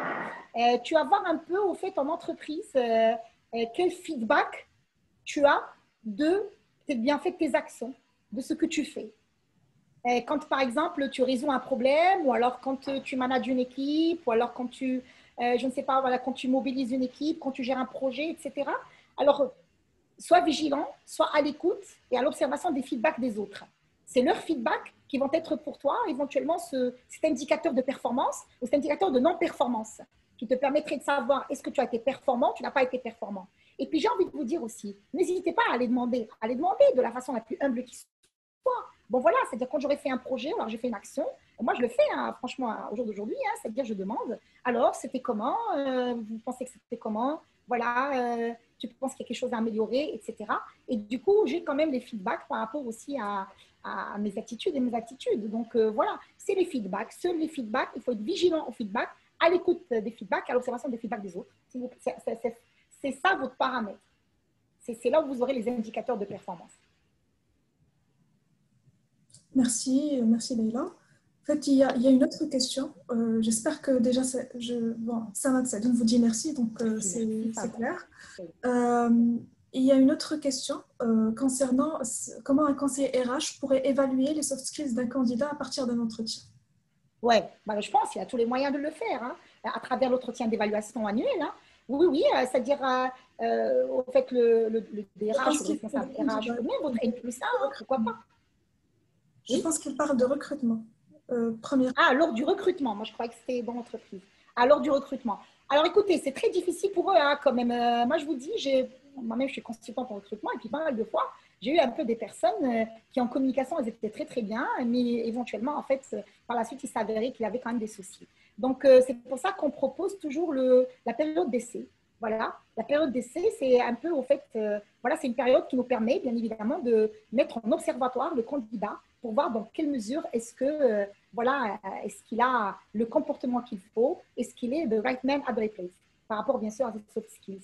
Donc, en recrutement, on le voit par le biais de la communication, sa façon de communiquer. On le voit éventuellement par le biais éventuellement de son non-verbal. Voilà, son verbal et son non-verbal, sa posture. Bien évidemment, en fait, sa façon un peu de répondre à certaines questions, sa façon de créer de la sympathie avec le jury. C'est bien fait. Quand on lui pose un problème, on va comment est-ce qu'il a été intelligent, bien sûr, à éviter le problème, voilà, à éviter la question, alors carrément à répondre de façon pertinente à la question. C'est-à-dire que c'est beaucoup plus un peu sur le levier de la communication qu'on pourrait bien sûr l'évaluer. Mais pour l'évaluer réellement et sincèrement, on va le faire pendant la période d'essai. Ça marche, c'est clair. Nous avons une question de M. Sima Mehdi, de M. Sima, en fait, qui dit « Vous avez abordé un nouveau concept au niveau des compétences soft skills, c'est la fiabilité en autonomie. Est-ce que vous pouvez détailler un peu ce concept ?» Bien sûr. Alors donc, c'est un peu quand on a une personne, quand elle est, c'est-à-dire individuellement fiable. C'est-à-dire que même quand elle fait toute seule, d'accord, et de façon autonome, ce qu'elle fait, il est correct. Ce qu'elle fait, il répond éventuellement on va dire, à sa, voilà, c'est-à-dire aux exigences. Mais en même temps, il est fiable. Ça veut dire qu'elle le fait selon les process, les procédures, etc. C'est-à-dire qu'elle n'a pas besoin d'être avec un groupe pour qu'elle puisse être contrôlée. Vous voyez ce que je veux dire? Il est autonome et il n'a pas besoin d'être contrôlé. C'est extraordinaire. Il est autonome, il arrive à apporter les solutions. Il est autonome, il arrive à réfléchir seul. Il est autonome, il arrive à créer seul. Il est autonome, il arrive à produire seul. Il est autonome, il arrive à être efficace seul. Mais en même temps, il est fiable. Tu n'as même pas besoin, bien sûr, de le contrôler. Alors, quand tu le contrôles, tu trouves qu'il a été dans les process, dans les procédures. Il y avait beaucoup d'éthique dans sa façon de faire, beaucoup de déontologie dans sa façon de faire. C'est un peu dans ce sens.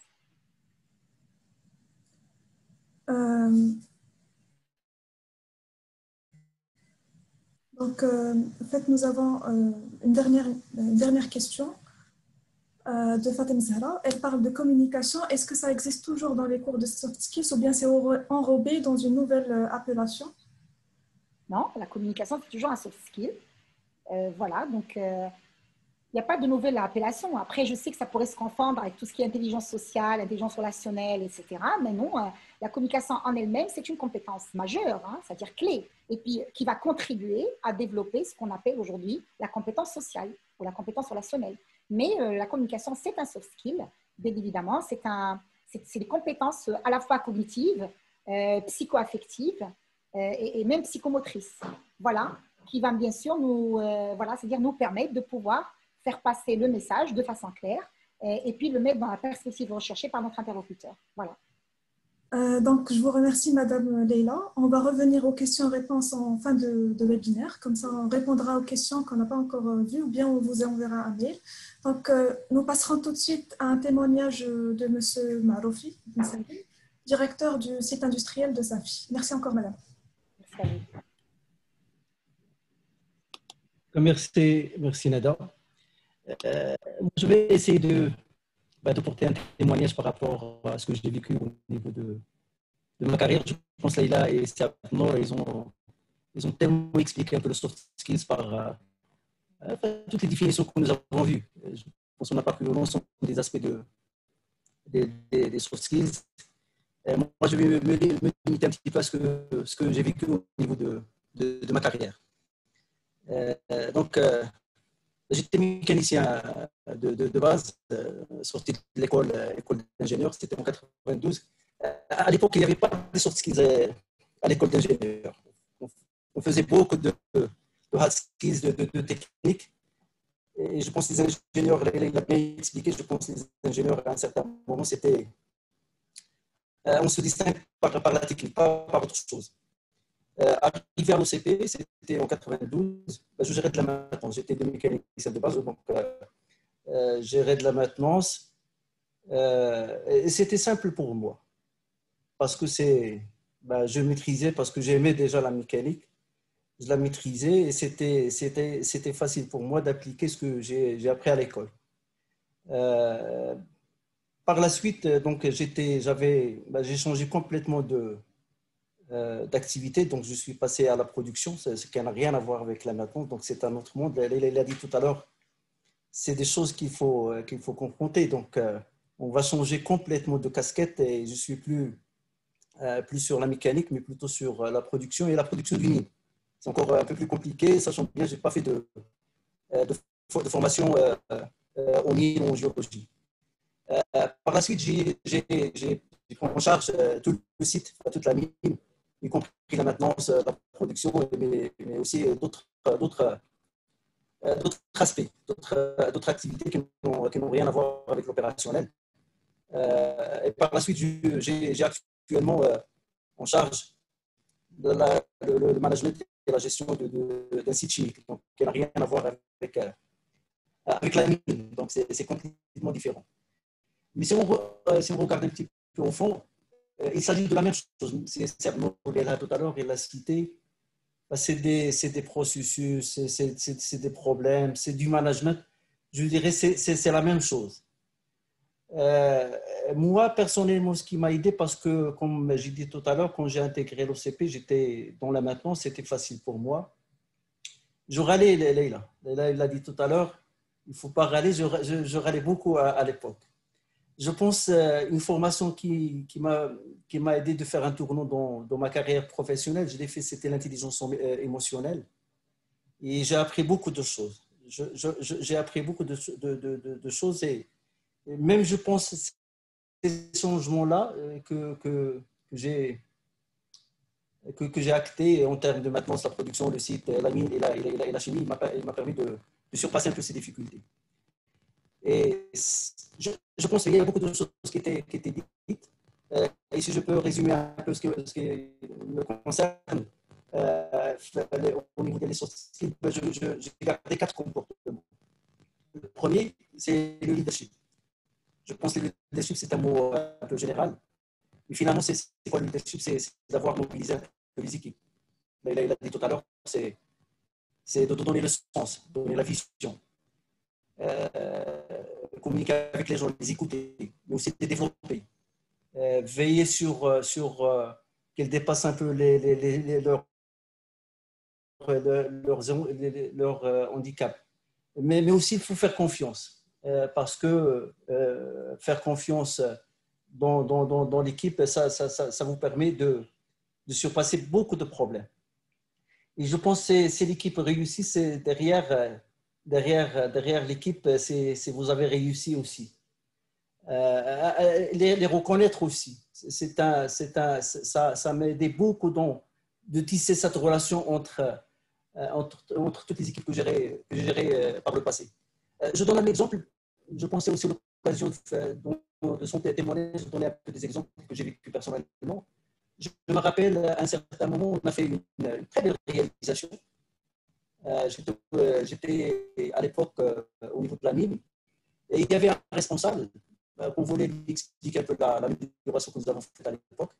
Un prof qui assistait. Donc, c'était un prof universitaire qui était avec nous. Moi, je l'ai fait, c'était inconsciemment. Quand j'expliquais un peu le responsable qui était à l'époque à côté de nous, j'ai dit c'est un travail qui est fait par l'équipe. Je n'ai pas dit que nous avons fait ce travail. J'ai dit que ce travail a été fait par l'équipe. Je pense des années sont écoulées. J'ai rencontré le prof en question qui était à côté de nous. Il m'a dit, je ne vais jamais oublier le terme que vous avez utilisé à l'époque lors de cette rencontre avec le responsable. Et vous avez dit, c'est l'équipe qui a fait. Je pense que c'est un peu très simple, mais aussi, si le prof en question il a mémorisé un peu cette intervention, ça veut dire ça fait un grand impact sur l'équipe. Donc voilà, ce leadership, ça se construit autour de ces soft skills, l'écoute, la communication, donner le sens, donner la vision, connaître les gens. Avoir ce côté aussi social. Je pense qu'on n'a pas fait, j'ai vu pas tout à l'heure ce côté social, parce qu'il faut prendre en charge les collaborateurs professionnels que personnels. Il faut demander beaucoup un peu de leur santé, comment ça se passe, la famille. C'est important. Je donne un autre exemple aussi. J'étais une fois en déplacement vers un chantier. J'ai rencontré le chef d'équipe qui était sur site à l'époque. Il m'a dit, vous savez, il me parlait d'un responsable à l'époque. À chaque fois qu'il vient nous voir, la première des choses qu'il nous demande, comment l'équipement va. Il n'a jamais demandé comment nous allons. Il a ajouté aussi que nous sommes plus importants que l'équipement. Et j'ai marqué cette phrase parce que c'est important. C'est important pour les équipes. Donc, ce côté social, il est capital dans le soft skills et ça permet un peu de réaliser cette confiance entre le responsable et son équipe. Le deuxième comportement, c'est l'efficacité. Je pense, Abdelnour et Leïla en ont parlé, c'est comment résoudre les problèmes. Comment être efficace dans le traitement de problèmes. Souvent, il y a deux choses. Soit il y a des gens qui fuient les problèmes, soit des gens qui portent les problèmes dans leur cœur. Alors, on n'est pas payé de porter les problèmes dans le cœur, on est payé pour résoudre les problèmes, pour trouver des solutions. Et je me rappelle l'anecdote qui a été citée dans la formation que j'ai eue dans l'intelligence émotionnelle. Si vous préparez des œufs au porc, je pense que c'est un plat, des œufs de la viande du porc. Finalement, il y a la poule qui a participé avec ses œufs et le porc qui a participé avec sa viande. Donc, la poule a juste participé et elle est toujours vivante, alors que le porc, il a laissé sa peau. Nous devons être quelque part la poule. On doit participer, mais on doit maintenir notre santé. Parce que si on porte un peu les problèmes dans le cœur, ça va pas. Le stress de l'activité, il va pas être tenable. Je pense, Sermon tout à l'heure, il a dit, c'est la résilience. La résilience, comment être l'endurance, comment affronter ces problèmes tout au fil du temps. Un troisième concept, c'est l'agilité. Je pense, ça a été dit aussi, nous vivons dans un monde très complexe. Il a cité aussi l'exemple de Covid. C'est une crise qu'on est en train de traverser. Et il y a beaucoup de sociétés qui ont fermé. Je pense que c'est dans ces moments de crise que nous avons besoin des gens agiles, des gens qui doivent trouver des solutions, qui doivent s'adapter et faire de ces problèmes de sécurité des opportunités. J'imagine aussi qu'il y a beaucoup d'entreprises qui ont de la chance d'avoir des responsables derrière avec cet esprit d'agilité qui ont pu sauver la société. Même ils ont fait de cette crise une opportunité pour s'améliorer. Le quatrième comportement, je l'ai dit tout à l'heure, un peu le social à l'intérieur de l'organisation, mais aussi le social à l'extérieur. Je pense qu'en toute organisation, il n'y a pas que l'intérieur, mais aussi il y a l'extérieur. Et ce écosystème de l'entreprise, on doit l'intégrer. Et il est important par la création des réseaux, par la création des relations avec l'extérieur, les fournisseurs, les clients, tous nos partenaires qui nous entourent. C'est un skill aussi qui est très important. Voilà en ce qui me concerne, mais aussi je veux citer des choses que j'ai vécues aussi. Léla l'a dit tout à l'heure, on doit s'inspirer des gens qui finalement doivent être nous-mêmes. Ça, c'est important. Ça, je l'ai appris durant toute ma carrière. On doit être ce que nous sommes. Mais on doit s'inspirer des gens qui ont réussi. Et savoir mettre en cause notre comportement et en quoi je peux agir pour améliorer. Il y avait aussi des questions sur les entretiens d'embauche. J'ai l'occasion aussi de passer beaucoup d'entretiens à des jeunes, surtout des ingénieurs qui veulent intégrer l'OCP. Et j'ai vu, il y avait beaucoup de différences entre les candidats et les candidates. D'ailleurs, j'étais impressionné par beaucoup de personnes. Quand on voit cette qualité de soft skills, de savoir-être, de communiquer, j'ai vu aussi des candidats ou des candidates qui savent écouter, qui savent répondre, qui prennent le temps pour qu'ils comprennent c'est quoi la question. Ils ont des visions, ils ont des rêves. Ça, c'est important. Ils ont choisi. Ce n'était pas imposé. Ils ont choisi. Ça, c'est aussi important. Et ça fait une grande différence par rapport à quelqu'un, même s'il est d'une grande école, ça fait une grande différence par rapport aux deux gars. Effectivement, ça prend du temps pour le tester sur le tas. Mais je dirais déjà, ce premier contact, ça révèle beaucoup de choses. Ça s'apprend. Je pense qu'il y a des formations qu'on peut avoir sur les soft skills. Comme je l'ai expliqué, la première formation que j'ai eue, ça date depuis longtemps maintenant, sur l'intelligence émotionnelle. Ça m'a permis de changer beaucoup de choses en moi. Mais il faut prendre conscience de soi-même. Ça, c'est important parce que la formation ne va pas réussir si on n'a pas conscience de soi-même. Sur quoi je veux agir, sur quoi je veux améliorer. Ça, c'est important. Voilà ce que j'ai à dire. Et une question qui était posée tout à l'heure, je l'ai vue sur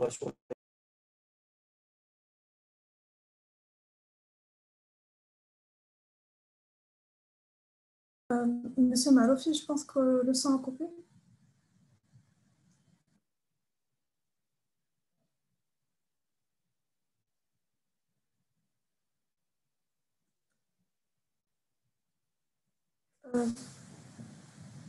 Monsieur Marofi, je crois que vous êtes ennuyé.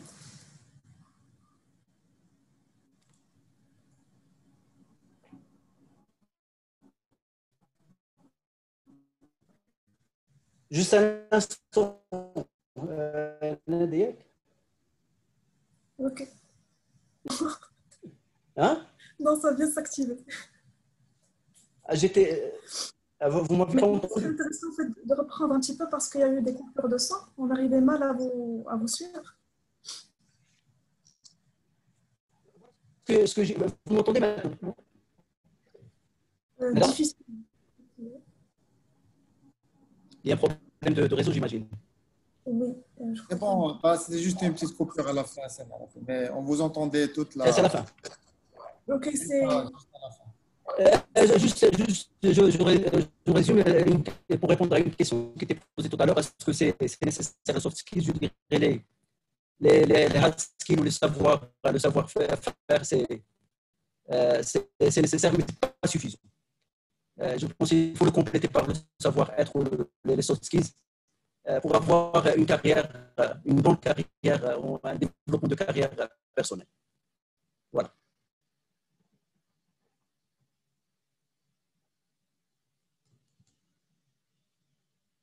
C'est bon, Nada? Au fait, un dernier point, quel serait le takeaway ou bien la chose qui vous paraît la plus importante à avoir en termes de soft skills, selon vous, selon votre expérience professionnelle? Je relate un peu les quatre comportements, les skills. C'est leadership. Ça veut dire savoir développer les équipes, faire confiance en l'équipe, développer l'équipe, reconnaître l'équipe, avoir ce côté social et professionnel, c'est important. J'ai parlé aussi de l'efficacité, comment résoudre des problèmes.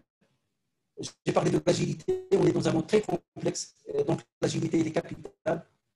J'ai donné même des exemples tout à l'heure du Covid. Et le dernier, c'est le social, avoir ce réseau, ce comportement social avec toutes les parties prenantes de l'organisation. Voilà.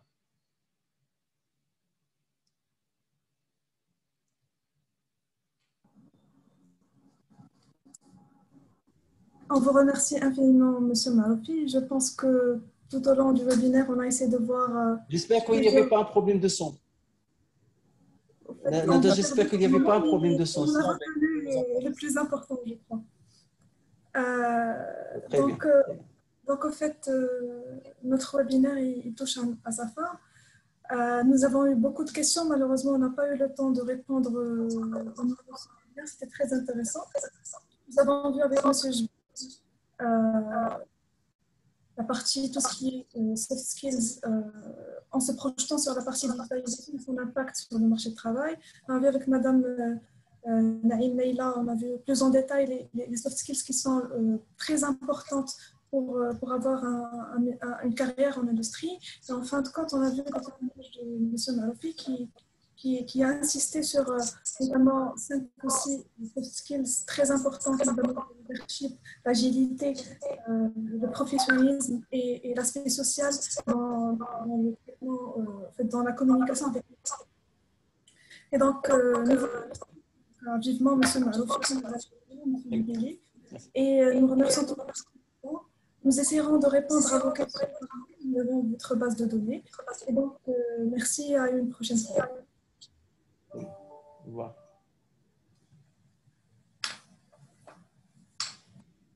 Au revoir.